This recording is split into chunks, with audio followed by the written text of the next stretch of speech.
Now, Conklin and Company continues with Take 3, commentary and analysis from our panel of political contributors. Welcome back, everyone. Take 3 now with Fletcher Word and Michael Miller. Good to see both of you, and there's really so much to talk about this week. We'll hit the presidential election right off the bat for the first time since this technically got underway. Dead heat now, 47 to 47%, and the undecided still out there. Fletcher Word, did you ever see it coming to this? 8 dead heat now in the middle of July. Yeah, and I think we're going to see a few more waves back and forth after the conventions, for example. But the important thing, Lee, as we always say, the important thing is the state-by-state analysis. Romney has to take 6 states away from Obama that he won last year. If he doesn't take all 6 of those, he doesn't win, and those include Ohio and Florida, and Obama has a lead in Ohio, and they also include Arizona, Colorado, North Carolina, and Virginia. Yeah, Virginia. Okay, he's got to take them all from him. That's the way the numbers work out. So we've got to look at this analysis more state by state. Well, if Romney was anything remotely resembling likable, I don't think we'd have a contest this year, because the economic numbers historically are so against this president that if you go by those historical numbers, he really shouldn't be much of a race. But Romney just doesn't capture the imagination. He doesn't fire people up. He's in a position where people are voting against somebody as opposed to voting for him, I think. It's hard to win that way. It's very hard to win that. And look, the leading candidate now getting pretty close for a VP is Portman. Yeah, now, no question. Now, if we think that Romney is dull up there, this is a double dose of boredom up there. And it may help him slightly in Ohio, but boy, it'll put everybody else Unless to he sleep. breaks Paul Hey, Enti. he If he breaks Paul Enti, it's even worse. He really, Portman really tried to downplay that. He met with Romney this week. He tried to downplay that meeting. But he didn't say. He can't downplay it. He met with his team 6 times in one day, so he can't downplay it. Downplay that. Well, they're working on the new strategy, which I understand they're going to unveil. It's a very sophisticated marketing plan. It's I'm rubber, you're glue. What you say bounces off me and sticks to you. That's going to be the new plan moving forward if the discourse continues down the road it's on, which has not been very distinguishable on either side so far. President Obama comes to Maumee last week or a week and a half ago, and we have Mitt Romney coming to town now. This coming Tuesday, coming to Wood County. As we tape here Friday, don't have the specifics of that. That's supposed to be a public event, and then to the Toledo Club in Toledo that same day. A continuing onslaught. I mean, this is going to be the first lady, prospective first lady, second lady, prospective second lady. You know, it's going to be a continuing onslaught here in Ohio, particularly here in Northwest Ohio. All right. Okay. Let's move on from that now. Let's talk about the city of Toledo. We have a number of levies coming up. Councilman Mike Craig went to bat for his constituents this week. Said, "Hey, you're shutting down 4 city pools. They're all in my district. Hey, I'm trying to save at least 1 or 2 of them that have been closed for a number of years. Ravine Park, I think, was one of them."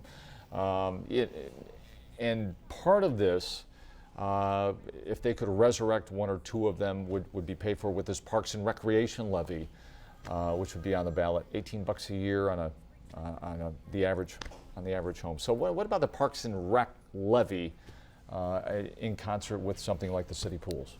Well, Councilman Serrato came out this week and said he doesn't believe that's going to pass because the emphasis for people, police, fire, and getting the roads fixed and some of the basic services, it isn't like we don't have a lot of parks and a lot of things for people to do. There is a plethora of places for people to go and run with their kids and have fun. And I certainly understand Councilman Craig's need to stand up for his area when 4 of his places are under attack. Although they've been closed for these aren't recent closings. But we have enough. But are there a leisure number stuff. of places on the east side? The east side is not across the Canadian border. It's across one bridge. You can travel to the different parks. Navarre Park, Collins. There's a lot of places people can get recreation.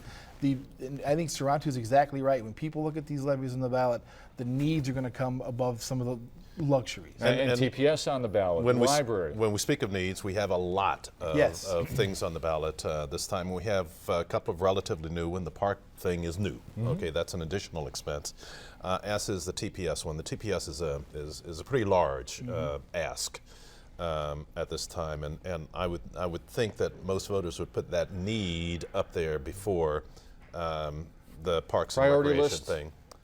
Right. That's got to be pretty close to the top. All right. Before we run out of time, I want to make sure we get to this because the big story of this week was the Free report on Penn State University, and basically Louis Free, the former FBI director, and commissioned by Penn State to do this study, 267 pages, around that, in that ballpark, and Joe Paterno, we have Spanier, Curley, Schultz, the top four, man, just went after them. And there was a lot of backlash. What does this do now to Joe Paterno? But it's, again, should be about those victims involved here. So, Michael, let's just start with that. And your reaction to this whole Louis Freeh report. Anybody who's eligible for prosecution should be prosecuted to the fullest extent of the law. The NCAA should come down on Penn State and its institution like a ton of bricks. There should be no excuses. That shouldn't be an inch of wiggle room on this. Joe Pa got out of it a little easy compared to what these other men should face. If they can prove the things in that report, and I've read the report, I have a copy of the report, it's damning. The number of first-person emails and comments that go back and forth, and there's no wiggle room on this. They should, fullest extent of the law, be prosecuted. When this story first broke, we were on the program together. Michael and I were on the program together. We both of us sort of ranted and raved about, you know, what a sorry state of affairs this was for Penn State. It's gotten even sorrier. This report incriminates the university, those members, those 4 key members of the university, 14 years ago. They knew about it. They 1998, the first. You know, short time after that, they cut him from the football program, but kept him on the campus, kept him actively doing those things for which we can presume that they probably pushed him out of the football program there and allowed him to continue to do those things with the knowledge of these 4 individuals.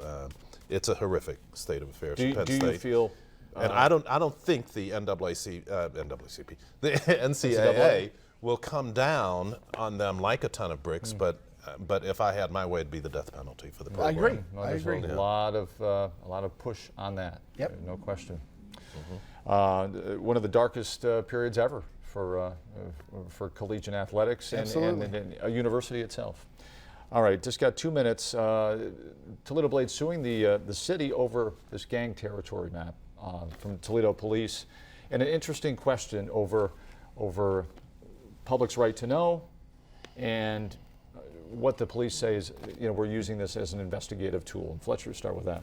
Well, I think in this particular case, the Blade is right. I think the administration has dug in their heels.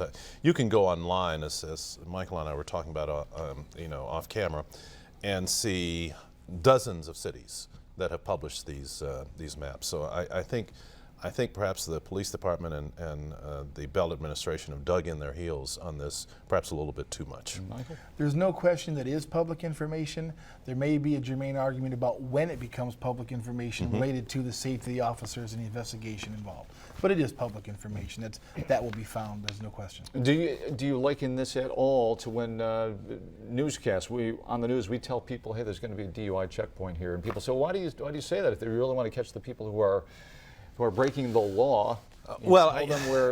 I think this is probably a good deal more important, a good deal more long-term than the DUI checkpoint, though. I think this, and I think most people who are susceptible to the DUI checkpoints probably aren't listening to you at that time. The people in the neighborhoods where those gang activities are, they know those gang activities are going on in their neighborhood, but it certainly is damaging for the city. I know your last guest is not going to be anxious to see that map out there with the red lines drawn. And I understand the hesitation for it, but it's public information. It should be released. All right, Michael Miller, Fletcher Word, good stuff. Thanks very much. Number of interesting topics this week to talk about. We're back next week on Conklin and Company. Have a great Sunday, everybody. See you later.